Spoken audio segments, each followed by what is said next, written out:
बीच में एक दो पेशेंट ऐसे आ जाते हैं जिसकी आंख में कण चला जाता है, तो वो कण जाने के बाद में पेशेंट यहाँ आता है दिखाने के लिए। फिर वो आके वो ऐसे बोलता है कि हमारे पड़ोस में कोई अम्मा रहती है, तो वो अम्मा जीभ से भी कण निकालती है, और जैसे साड़ी का पल्लू रहता है उससे भी कण निकालती है।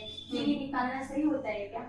ये निकालना सही नहीं है, क्योंकि आंख में कण जाने के बाद धीरे पे घाव हो जाता है, और उस घाव पे अगर जीभ या साड़ी का पल्लू टच होगा तो उसमें इन्फेक्शन के चांसेस बढ़ जाते हैं, कॉर्नियल अल्सर होने के चांसेस बढ़ जाते हैं। इसलिए ऐसी प्रैक्टिस बिल्कुल नहीं करनी चाहिए। मैम दूसरी बात ऐसे भी बोलता है वो कि पास के मेडिकल से हमने एक ड्रॉप खरीदी है और वो हमने डाल ली है, तो ऐसा करना भी सही होता है?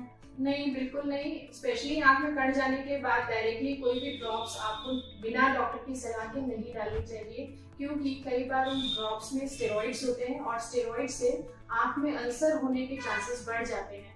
इसीलिए कभी भी बिना सलाह के ड्रॉप्स डायरेक्टली खरीद के नहीं डालनी चाहिए। और मैम जैसे कि पेशेंट को ट्रीटमेंट हमने दे दिया, उसका कण निकाल दिया, सारा सब कुछ कर दिया, फिर उसके बाद में वो ऐसे बोलता है कि हमें ड्रॉप्स की जरूरत है क्या?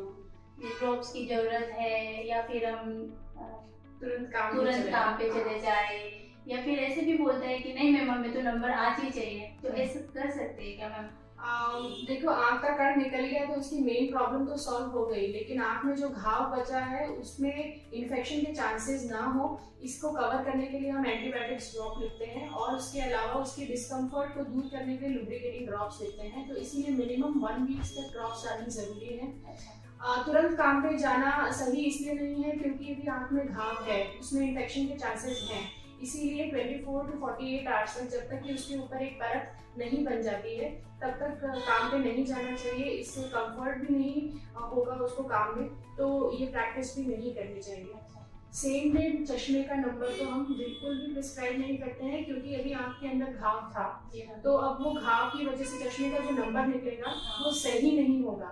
इसीलिए हम पेशेंट को ये सलाह देते हैं कि जब आप 7 डेज के बाद आएंगे फॉलो अप में, तब हम आपको चश्मे का नंबर दे देंगे, और उस समय आप चश्मे का नंबर से चश्मा बनवाइए।